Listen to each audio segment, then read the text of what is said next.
Assalamualaikum warahmatullahi wabarakatuh. Salam sejahtera untuk kita semua.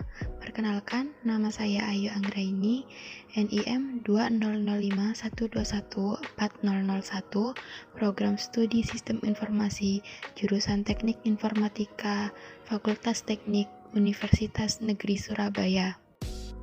Dalam video kali ini, saya akan membahas materi penjadwalan proses. Pada materi ini terdapat beberapa tipe daftar algoritma, yaitu diantaranya yang pertama ada FIFO atau FJFS atau First In First Out atau First Come First Serve. Yang kedua SJF atau Shortest Job First.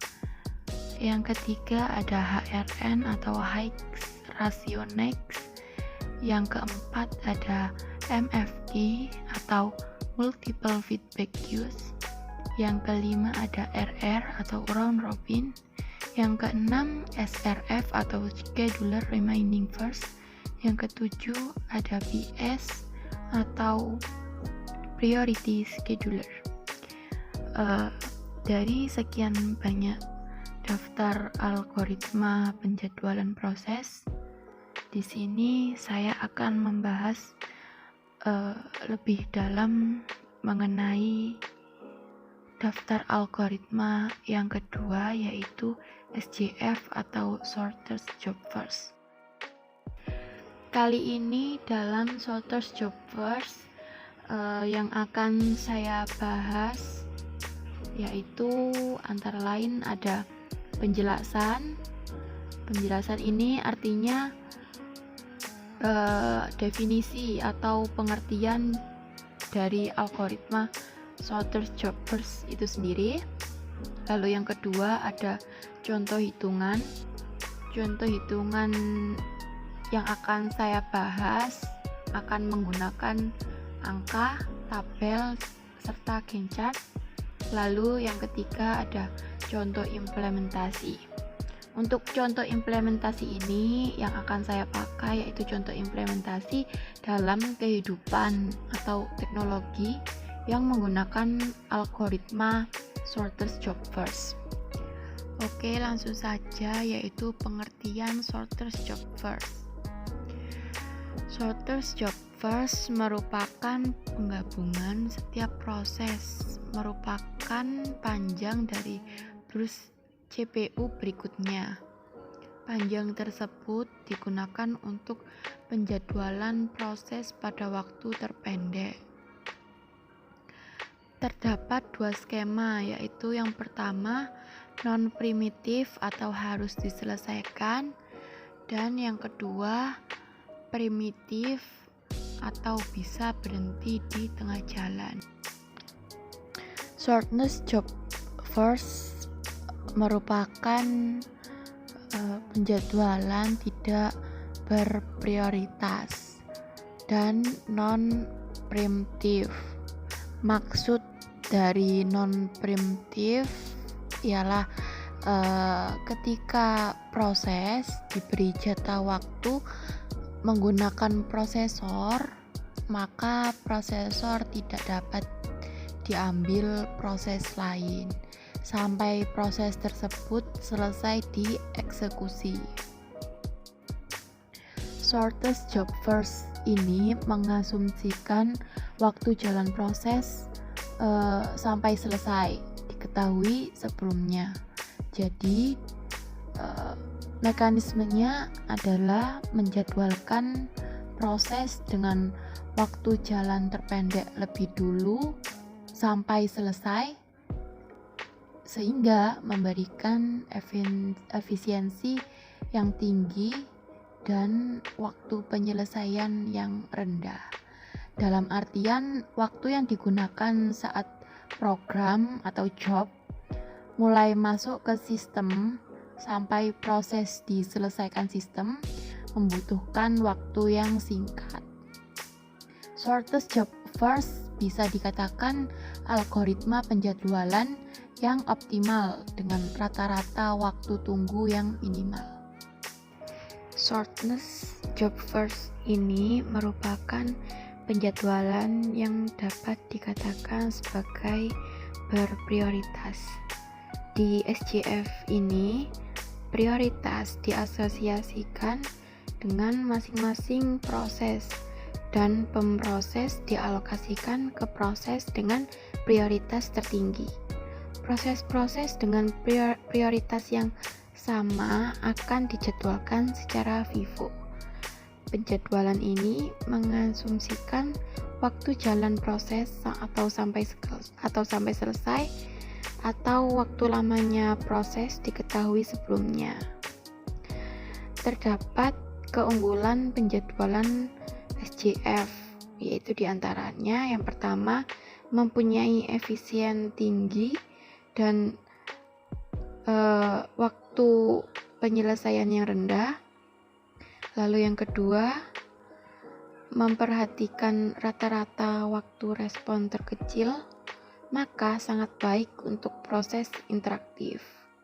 Umumnya, proses interaktif merupakan pola, yaitu menunggu perintah, menjalankan perintah, menunggu perintah, dan menjalankan perintah, hanya begitu seterusnya.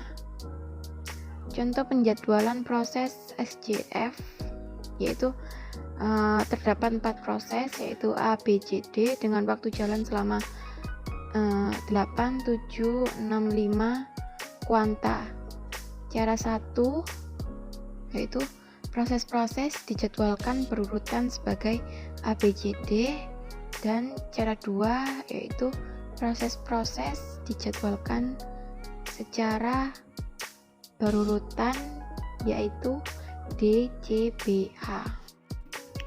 Jadi ini adalah contoh SJF yang preemptif. Di situ terlihat ada proses ID P1, P2, P3, dan P4 dengan waktu penyelesaiannya masing-masing, yaitu P1 dengan waktu penyelesaian 6, P2 8, P3 7, dan P4 3. Jadi bisa dikatakan waktu tunggu dari P1 3, lalu waktu tunggu untuk P2 16, waktu tunggu untuk P3 9, dan waktu tunggu untuk P4 adalah 0. Jadi bisa disimpulkan, bisa digambarkan untuk Gantt chart-nya. Yang memiliki waktu tunggu 0 adalah P4, lalu disusul dengan P1 dengan waktu tunggunya 3, lalu disusul oleh P3 dengan waktu tunggunya 9, lalu yang terakhir ada P2 dengan waktu tunggu 16. Lalu dari waktu tunggu kita bisa menemukan rata-rata waktu tunggu dengan menjumlahkan hasil yang diperoleh dari penjumlahan semua waktu tunggu lalu dibagi dengan banyaknya proses ID tersebut. Jadi di sini terlihat 3 ditambah 16 ditambah 9 ditambah 0 lalu dibagi 4 menghasilkan 7. Lalu selanjutnya ini adalah contoh dari SJF preemptif. Diketahui proses ID-nya sama, yaitu P1, P2, P3, dan P4. Lalu untuk waktu kedatangannya untuk P1 0, P2 1, P3 2, dan P4 3. Lalu untuk waktu penyelesaiannya untuk P1 7, lalu untuk P2 4, P3 9, dan P4 5. Jadi langsung saja ke waktu tunggu, waiting time. Waiting time bisa diperoleh dari total waktu tunggu dikurangi dengan nomor dari millisecond proses dieksekusi lalu dikurangi dengan waktu kedatangan. Jadi di sini waktu tunggu dari P1 10 dikurangi 1 dikurangi 0. Jadi sama dengan 9 milisecond. Lalu yang kedua untuk P2 menghasilkan 0 milisecond. Yang untuk P3 menghasilkan 15 milisecond. Lalu yang keempat menghasilkan 2 milisecond. Lalu untuk Gantt chartnya bisa diambil dari urutan waktu tunggu. Karena di sini waktu tunggu P2 sama dengan 0, jadi yang pertama adalah P2. Sebelumnya itu terlihat P1 karena di situ waktu kedatangan P1 adalah 0, jadi tertulis P1. Lalu disusul dengan P2 dengan waktu tunggunya 0, lalu disusul dengan P4 dengan waktu tunggu 2, dan P1 dengan waktu tunggu 9. Lalu yang terakhir ada P3 dengan waktu tunggu 15. Dari waiting time bisa diperoleh rata-rata waktu tunggu. Jadi kembali lagi sama seperti SJF non-preemptive, ketika mencari rata-rata waktu tunggu itu hasil dari waktu tunggu itu dijumlah lalu dibagi dengan banyaknya proses ID, karena di sini proses ID-nya ada 4, jadi 9 ditambah 0 ditambah 15 ditambah 2 lalu dibagi 4 sama dengan 6,5 milisecond. Jadi rata-rata waktu tunggu di sini adalah 6,5 milisecond. Selanjutnya adalah contoh implementasi algoritma penjadwalan shortest job first dalam kehidupan sehari-hari. Nah, gambar di atas ini adalah salah satu contoh shortest job first. Diketahui gambar di atas adalah seorang anak yang sedang menjalankan ujian, mengerjakan ujian ya. Itu berarti shortest job first merupakan pekerjaan yang lebih senang atau lebih mudah itu dilakukan terlebih dahulu, setelah selesai yang mudah baru dikerjakan yang sulit. Ya, kenapa begitu? Karena biasanya saat kita mengerjakan soal ujian, guru pengawas pasti mengatakan kerjakan soal yang menurut Anda mudah.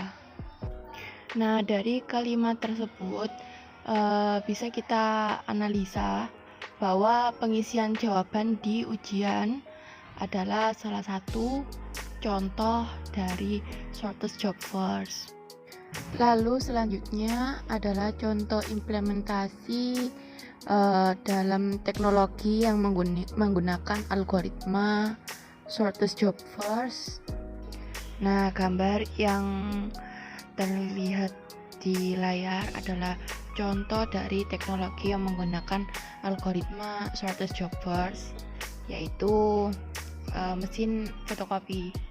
Jadi diketahui ada 3 orang anak yang akan memfotokopi tugas-tugas yang diberikan oleh gurunya. Setiap anak akan memfotokopi dengan jumlah yang berbeda-beda.